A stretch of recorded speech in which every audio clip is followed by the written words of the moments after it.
1 июня 2009 года. Посреди Атлантики современный Airbus A330 влетает в зону турбулентности. Спустя несколько минут огромный лайнер и 228 человек на его борту просто исчезнут с радаров и рухнут в океан.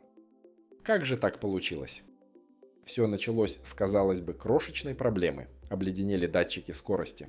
Автопилот отключился, а пилоты увидели на своих экранах хаос. Вместо привычных цифр приборы начали показывать, что самолет то замедляется до скорости велосипеда, то разгоняется до запредельных значений. В полете ошибка в индикации скорости хуже слепоты. Не зная своей реальной скорости, пилоты AF-447 слишком сильно подняли нос самолета, ввели его в сваливание и падали 1,5 минуты с высоты 11 километров до самой воды, так и не поняв, что происходит. Сегодня мы разберемся в разнообразии авиационных скоростей. Почему у самолета их 5, а не одна? Как тонкая трубка на фюзеляже понимает, насколько быстро вы летите? И почему на высоте 10 тысяч метров ваш GPS может показывать 900 км в час, но самолет при этом будет находиться на грани падения? Погнали! Чтобы понять, как измеряется скорость в небе, нужно забыть о воздухе, как о пустоте. Для самолета воздух – это вязкая, плотная среда, почти как вода. Когда самолет несется сквозь нее, он в буквальном смысле продирается сквозь мириады молекул. В 1738 году физик Даниил Бернулли вывел закон, который сегодня знает каждый пилот. Если упростить, то полное давление движущегося воздуха можно разложить на две составляющие. Статическое – это обычное атмосферное давление, которое давит на нас со всех сторон, даже когда мы стоим. Динамическое – это напор. Тот самый ветер, который вы чувствуете, если выставите руку из окна движущегося автомобиля. Чтобы узнать скорость, нам нужно измерить этот напор. Но вот проблема. Как отделить напор от обычного давления атмосферы? Для этого инженеры придумали систему воздушных сигналов. Посмотрите на нос любого лайнера. Вы увидите небольшие, Г-образные трубки. Это трубки ПИТО. Они смотрят вперед, ловя встречный поток в лицо. Внутри них образуется полное давление. Это сумма статики и динамики. А про приемники статического давления мы уже говорили в одном из предыдущих видео. А теперь магия. Внутри кабины стоит указатель скорости. Внутри него уже знакомая нам тонкая металлическая коробочка анероид. Внутрь мембраны мы подаем давление из трубки ПИТО, а в корпус самого прибора, вокруг мембраны, мы подаем давление из статического порта. Статическое давление снаружи и внутри мембраны одинаково, поэтому на анероид будет действовать только чистый напор – динамическое давление. Чем быстрее летит самолет, тем сильнее раздувается мембрана, перемещая стрелку прибора. На современных лайнерах вы не найдете анероидных коробок. Их место заняли твердотельные датчики давления, мы их уже обсуждали, когда говорили про измерение высоты. Это простая и надежная система, но у нее есть слабое место. Помните Air France 447? Трубка ПИТО – это всего лишь полая труба. Если в нее попадет капля воды и замерзнет на высоте, превратившись в ледяную пробку, давление внутри застынет. Прибор начнет врать. Именно поэтому на каждом самолете эти трубки всегда имеют мощный электрообогрев. Они должны быть горячими даже в самый лютый мороз. Но даже если система работает идеально, то, что вы видите на приборе, это еще не вся правда. Воздух обманчив. И сейчас мы узнаем, почему приборная скорость и реальная скорость – это две огромные разницы. Представьте, что вы летите на высоте 10 км. Прибор в кабине показывает 450 км в час, а пассажиры на экранах системы развлечений видят, что самолет приближается к скорости звука. И самое странное, все они правы. И дело все в том, что каждое значение скорости служит своей цели. Первый и основной параметр – приборная скорость. Это то, что выдает та самая коробочка с мембраной, о которой мы говорили. Она не учитывает ничего, кроме напора воздуха. Почему она критически важна? Самолету абсолютно все равно, как быстро он движется относительно Земли. Ему важно, сколько молекул воздуха ударилось о его крыло в секунду. Потому что именно эти молекулы держат самолет в воздухе. И именно эти молекулы определяют аэродинамические нагрузки на самолет. Если на приборе 200 км в час, крыло держит самолет. Если 100, наступает сваливание. Именно на это значение пилот ориентируется, когда принимает решение, пора взлетать или пора выпускать шасси. Но воздух – штука капризная. Когда он обтекает фюзеляж, создаются завихрения, и трубка ПИТО может врать просто из-за того, что перед ней находится не очень удачный заклепочный шов. На современных лайнерах компьютер помогает мгновенно получить калиброванную скорость. Это приборная скорость, очищенная от инструментальных погрешностей. Раньше для этого пилоты использовали специальные поправочные таблицы. А теперь самая неочевидная вещь. На высоте 10 тысяч метров воздух в 3 раза менее плотный, чем у Земли. Чтобы создать тот же скоростной напор, самолету нужно лететь физически гораздо быстрее. Так появляется истинная скорость. Это реальная скорость самолета относительно воздушных масс. Правило простое. С набором каждых 300 метров высоты истинная скорость становится примерно на 2% больше приборной. На эшелоне разрыв колоссальный.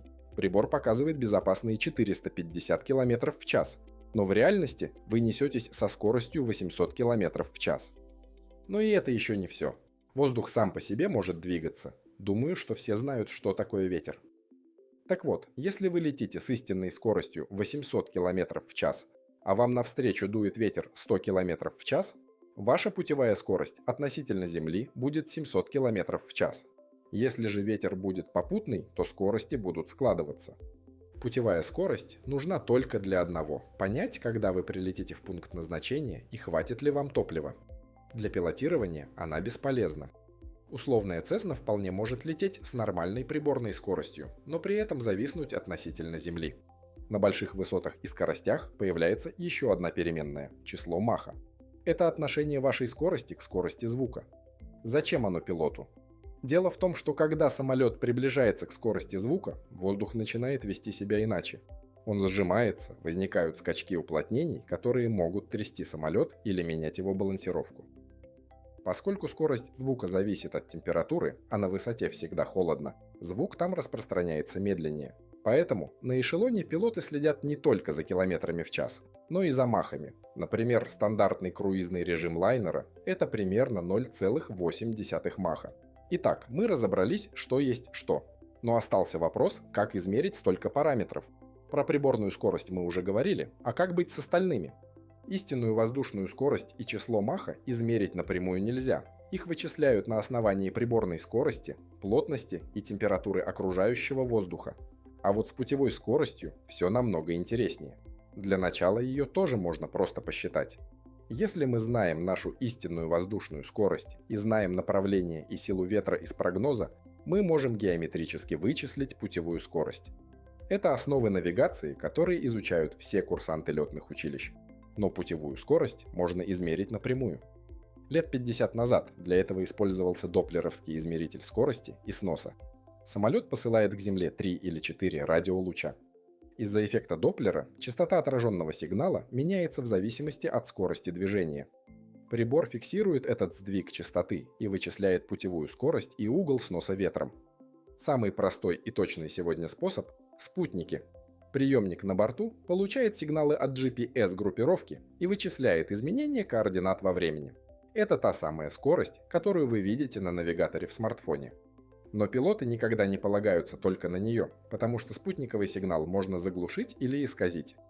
На больших лайнерах стоит мозг, который не зависит ни от радиосигналов, ни от спутников.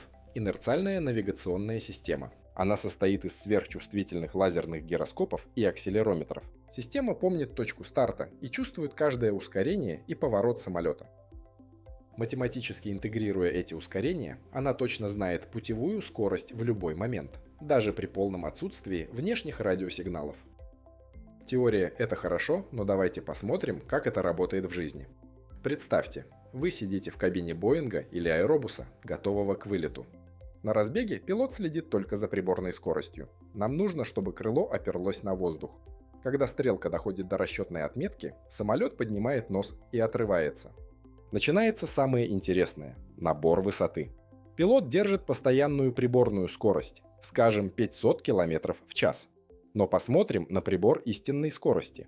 Чем выше мы поднимаемся, тем меньше плотность воздуха. Чтобы сохранить напор в 500 км в час на приборе, самолет вынужден лететь сквозь пространство все быстрее и быстрее.